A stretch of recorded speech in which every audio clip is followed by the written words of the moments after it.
Hello dear viewers! Yes, it's me again, making another video about Alita. More specifically, a response rebuttal to an article published on the Citadel of Unbiased Media Critique, the Mary Sue. If this article seems familiar, that's because it isn't new. In fact, it has already been done to death by others. But hey, at least nobody can accuse me of jumping onto a bandwagon, when the bandwagon has already disappeared over the horizon. Yeah, as you can see, this isn't going to be a very serious video. But then again, this article doesn't deserve a serious rebuttal. So why even bother responding? Because I do not stand by in the presence of hack frauds. Before we begin, however, I need to do something real quick.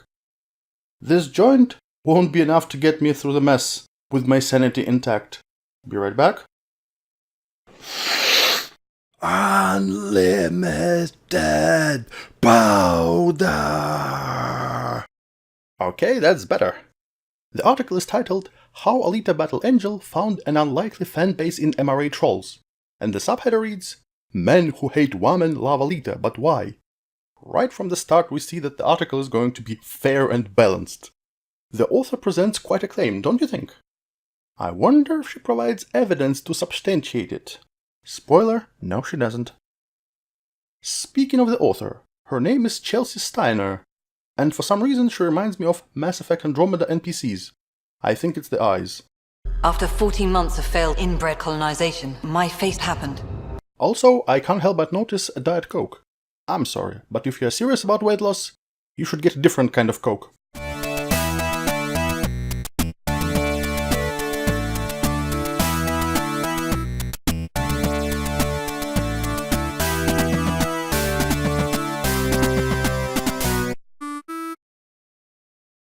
Internet trolls, by definition, hate everything. They hate women running for office, they hate non-white people in Star Wars, and boy oh boy do they hate female superheroes. They also hate men who prefer Alita to Captain Marvel. What, don't like being called a troll?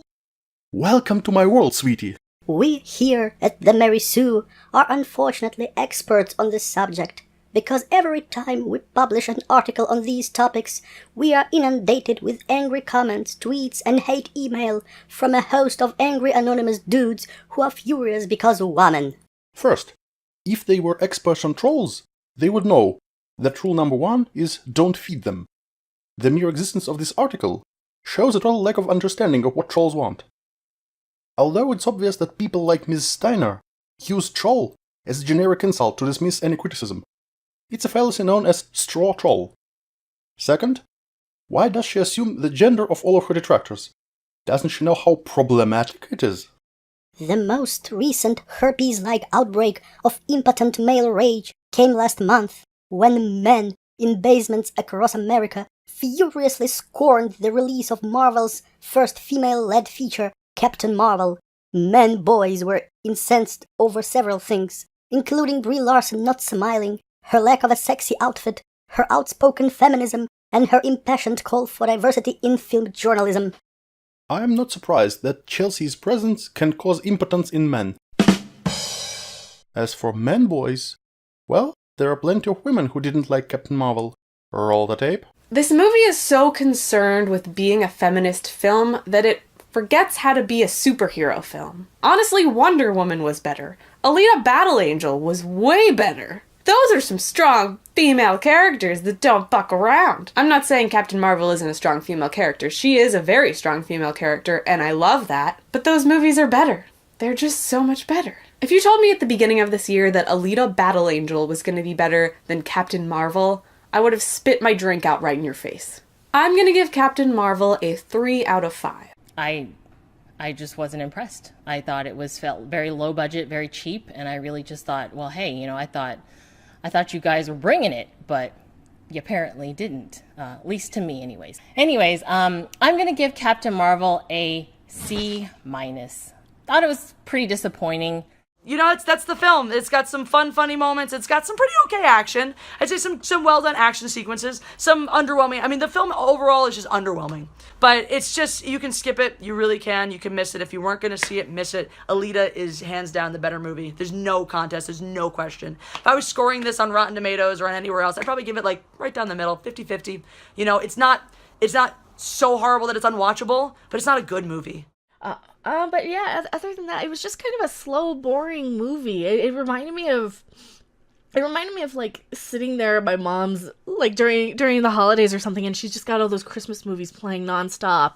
So predictable, so fill in the blank sort of lines and dialogue, and yeah, it was cringe. But the cat was awesome, and Samuel L. Jackson's awesome, and pretty much all the male leads are pretty awesome in this actually. So I give this movie a 6.5 out of 10. There were some fun moments in the movie, but I was bored throughout a lot of it, and I just felt like I was lacking a connection to Carol/Captain Marvel throughout most of the movie. I wish the movie was a lot more consistent and a lot more focused in terms of tone, style, theme. I wish the action scenes were a little bit better. They were blurry and out of focus and not very fun for me to watch. I wish the movie was a little more creative and a little more daring, I guess, to go out there. Like, there's nothing revolutionary about this movie that I haven't seen before in 10 other movies. Like, it wasn't anything special. Nothing really stood out to me except all of the flaws. And above all, I wish there was more character development, or I wish there was something for me to like about Carol/Captain Marvel. Concerning Brie Larson and her so-called impassioned call for diversity, well, let's see what it sounds like if we leave the message as is, but change the demographics, she mentions. I do not need a 40-year-old Jewish dude to tell me what didn't work for him about A Wrinkle in Time. It wasn't made for him. I want to know what that film meant to white women, Aryan women. Also, if these evil men hate female-led superhero movies so much, where were they when Wonder Woman was released? I don't remember any outrage or any troll attacks. Could it be because Gal Gadot, unlike Ms. Larson, didn't spew out divisive and inflammatory statements? If you were a woman on social media who shared excitement over Carol Danvers, chances are that you were flooded with a wave of egg-profiled baby men with 11 followers calling you names from the wheel of MRA insults, feminazi, SJW, liptard, cock, or my favorite, dumb cunt. Obama-loving libtards. Yeah, how dare these evil Nazi man-baby trolls call people names? What makes it even more ironic is that the Mary Sue's comment policy forbids personal insults towards anyone. One rule for me, another one for thee. But something else strange was happening. Along with the usual Pepe-faced insults was a call to action to support what these men thought was a true depiction of a female superhero, Alita Battle Angel. Trolls all across the internet called on their brethren to boycott Captain Marvel and spend their sweaty dollars on Alita instead. Alt-right troll Jack Posobiec posted a video asking fans to skip Captain Marvel and see Alita, dubbing it the Alita Challenge.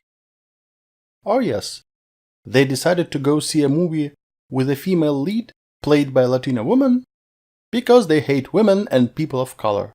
Makes perfect sense. But why did so many men glom onto Alita Battle Angel as the anti-Captain Marvel? Assuming their gender again? How problematic of you, Miss Steiner. There were plenty of women who supported Alita Challenge. Here are some examples. Tomorrow is International Women's Day, and in response to the sexist, man-hating comments made by Captain Marvel's Brie Larson, myself and many other women will be participating in the hashtag Alita Challenge. What we're doing is we're boycotting Captain Marvel, specifically for Brie Larson's terrible comments against white men, and instead going to see Alita Battle Angel, which has a kick-ass, strong female lead with no SJW man-hating garbage. We do not need to hate men to support women. Women's Day, I am not going to see Captain Marvel. Despite what Brie Larson might think, you do not need to hate all men in order to support women. That's why I'm going to see Alita, a movie with an incredibly strong female lead that does not push a feminist or SJW agenda. It's time to take politics out of Hollywood. Join me in seeing Alita this Friday. Today is International Women's Day. It also happens to be the same day that Captain Marvel is being released in theaters worldwide. And this woman right here has zero plans in going and seeing it. And the reason why is because I can't go and support lead actress Brie Larson after her men-bashing comments saying that she didn't make this movie for white males. I am sick and tired of Hollywood telling me how I should think as a woman. I'm sick and tired of the social justice warriors promoting women while bashing men at the same time. I am sick and tired of the politics and the double standard. So instead, I'm going to be participating in what is called the Alita Challenge this weekend, where I am actually going to be taking my hard-earned money to go see another movie called Alita Battle Angel, which also happens to have a strong female lead as well, that doesn't give you all the SJW nonsense and is inclusive of everybody. So join me this weekend in participating in the Alita Challenge. So yesterday was Women's Day, and that really got me thinking, what do I want as a woman? I want to work hard, arrive home after a hard-working day, taking care of my family, and just focus on being entertained and get my mind off all the stress and all the things that we have to deal with on a daily basis as women. So we need to be able to take the politics aside from all this entertainment. I mean, this is an industry that is hating on 50% of its customers, and I'm sick and tired of it. These women do not represent me. White men of all ethnicities, you guys are loved. We need to grow together as a society, and you need to be able to watch whatever it is that you want to watch. We all should be able to watch entertainment. These people are there to serve us, to provide us with a service. And they're hating on us. They're making us feel like we're less than what we are because of our beliefs. And I'm here to tell you that no, they're not going to get my money. And I hope they don't get yours either.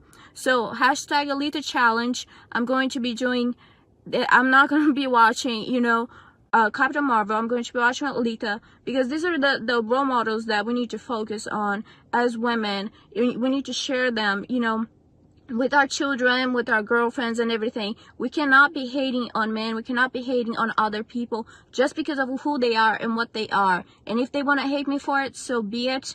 But I'm not going to be supporting their hypocrisy. You shouldn't either. So I hope you join the Alita Challenge. Thank you. Man, showing clips of other people is so much easier than recording your own narration. Is it because the film was directed and produced by fanboy patron saints Robert Rodriguez and James Cameron? Or is it because the film is a Fox property, unlike Star Wars and Marvel, which are both owned by Disney? Or maybe it's because both films share superficial similarities, yet are in many ways the polar opposites of each other. Both films have female protagonists who suffer from amnesia and struggle to rediscover their true identities and regain memories of their past lives. Both films have a common theme of finding strength within and discovering one's true potential. Both heroines were warriors in their past lives. The main difference is in the approach to character development. Alita goes through a textbook hero's journey, complete with the metaphorical and literal rebirth after facing her greatest challenge. Carol is a Mary Sue who has almost no character arc to speak of. Alita shows a wide range of human emotion, and the movie isn't afraid to show her as vulnerable. Carol is told by everyone to be less emotional, although she hardly shows any emotions at all. Alita doesn't always win. Despite her best efforts, sometimes she is defeated. Carol wins every altercation she gets in, even when all the odds are seemingly against her. As someone who reviewed Alita Battle Angel and enjoyed its wild special effects and world building, I found Alita as a character to be the weakest part of the film. I have to admit that I'm actually pleasantly surprised that the review is positive, and I'm glad that Chelsea enjoyed the film. Having said that, I need to point out that her review exposes just how shallow her critique is. The entire review describes what happens in the movie, and not what the movie is about. Yes, these are two similar but very different questions. The former can be answered with plot synopsis. The latter requires analysis. Fables demonstrate this distinction very well. Let's take Aesop's The Fox and the Grapes as an example. What happens in it? A fox wants to eat grapes, but cannot reach them, so he remarks that these grapes are probably sour anyways. What is it about? It demonstrates a psychological defense mechanism many people use. When they fail to achieve their goal, they convince themselves that it wasn't worth it. The fictional story acts as a vessel for the moral teaching. Since movies have more elaborate narratives than fables, they can convey more ideas. I'm hesitant to use the term theme, because "my themes" has been the go-to excuse employed by defenders of the cinematic abortion known as The Last Jedi. But I guess I have no choice. So, what themes are explored in Alita Battle Angel? The obvious one is transhumanism.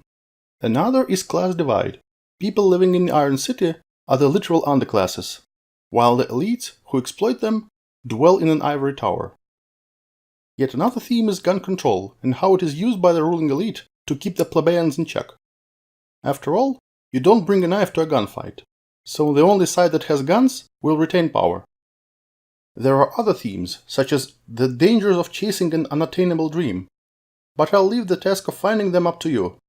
Post them in the comments, it'll be interesting to see your takes.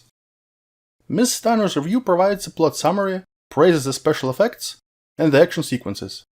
Don't get me wrong, the special effects are top-notch and the action sequences are captivating, but is that all there is to a movie? Commenting on these aspects requires nothing more than working eyesight. I expect more from a film critic. Although calling her a film critic is like calling a guy who cooks meth in his basement a chemist. The Robot Girl Warrior taps into several problematic tropes regarding strong female leads, including the born sexy yesterday cliché, which gives us innocent childlike women who also possess massive power but can't find their way without a man. First, let's get one thing out of the way immediately. Alita is not a robot, she's a cyborg. When I found you, your very human brain was miraculously intact. Did you hear that? Human brain. Does it bother you that I'm not completely human? You are the most human person I have ever met. It's said that I even have to explicitly state this, but the fact that most of Alita's body is artificial doesn't make her any less human. Let's take a real-life example. This is Tilly Loki, a 13-year-old girl who lost both her hands when she was only 15 months old. In 2019, the Open Bionics project, in collaboration with 20th Century Fox, designed and built a pair of bionic hands for her, inspired by Alita's berserker body. I think it's safe to say that no sane person would ever claim that Tilly is anything less than a human. It doesn't matter how many artificial body parts you have, your human brain is what makes you human.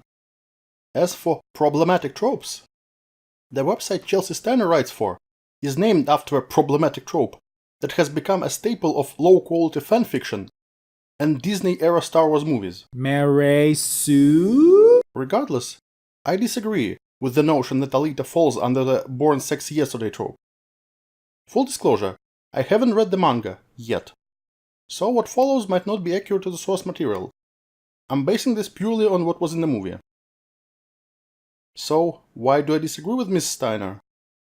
Unlike Lilu from The Fifth Element, Alita doesn't start from a blank slate. Her amnesia doesn't undo her personality. Sure, she is naive, pure of heart and hopeful, but it is because that's more or less what she was like in her past life. Remember, she is in that awkward state between being a teenager and a young adult, lacking life experience, and not yet poisoned by bitter cynicism. But Alita also taps into the male fantasy of a submissive girl robot devoted to her man. Because this is what it does, it appeals to like the male fantasy. From the moment Alita meets street hustler Hugo, she becomes immediately enamored of him. He also happens to be the first male character she meets outside of her adopted father figure, Dr. Ito. Alita's slavish devotion to Hugo reminded me of one of Futurama's best episodes, Season 3, Episode 15, I Dated a Robot. Oh, here we go again. I have to wonder if people like Miss Steiner have ever been in love. It's funny. Usually I'm the one to say things like, love is like a drug. It clouds your judgment, robs you of your reason, makes you do stupid things, and can ruin your life. But you'll feel amazing while it lasts. I can picture Chelsea replying with this, but unironically. As for that Futurama episode, oh boy, this is going to be painful. Brace yourselves. In the episode, Fry falls madly in love with a robot programmed to look like Lucy Liu, much to the horror of the Planet Express crew. Much of the Liu bot's appeal comes from her pre-programmed subservience to Fry. She embodies the sci-fi ideal of the female sex robot, designed only to service her master. So close, and yet so far. Chelsea managed to miss the whole point of the episode.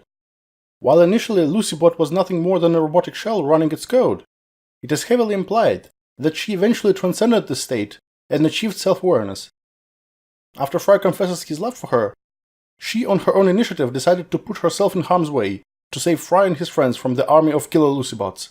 The theme of machines developing self-awareness is pretty common in science fiction. There have always been ghosts in the machine. Random segments of code that have grouped together to form unexpected protocols. Unanticipated. These free radicals engender questions of free will, creativity, and even the nature of what we might call the soul. Why is it that when some robots are left in darkness, they will seek out the light? Why is it that when robots are stored in an empty space, they will group together rather than stand alone? How do we explain this behavior?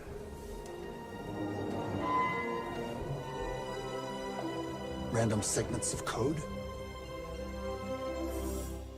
Or is it something more? When does a perceptual schematic become consciousness? When does a difference engine become the search for truth?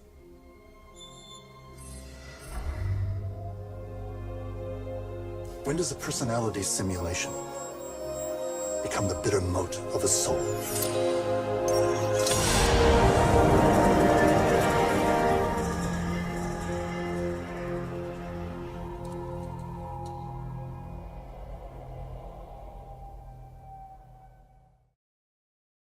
Of course, this has absolutely nothing to do with Alita, since she has a human brain.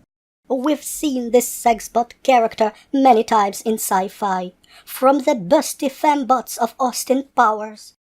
If you take anything from the Austin Powers movies seriously, there's something wrong with you. It's a parody. Of course it uses a lot of tropes. That's how parodies work.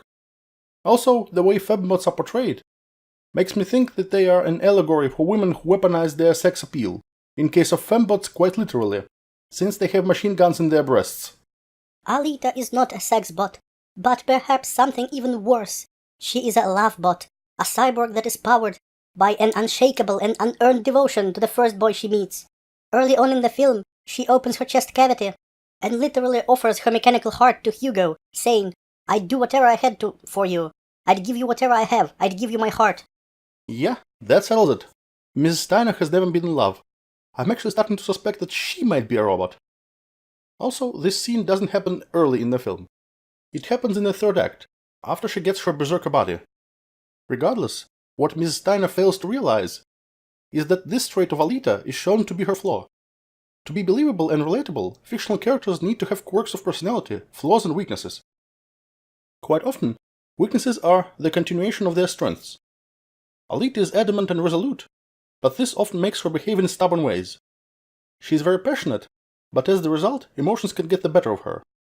Her desire to fight for what is just is admirable, but because of this, she sometimes picks fights she cannot win. And yes, her selflessness, to the point of acting against her own interests, is both her strength and weakness. Giving flaws to characters makes them more complex and opens up more storytelling possibilities. Not to mention that overcoming these flaws or learning to work around them is the integral part of the character arc. This is why people don't like Mary Sue's. Without flaws to overcome, there is no character growth, and without hitting a low, the triumph at the end feels hollow and meaningless. What Alita offers isn't sex. In fact, despite her shapely figure, she remains innocent and childlike. That is until she starts going into warrior mode and kicking ass. This tamped-down sexuality, combined with her fighting skills, makes Alita a chaste version of the classic girls with guns trope. A superficial read on feminism that equates violence with agency. See? Mrs. Steiner is doing it again.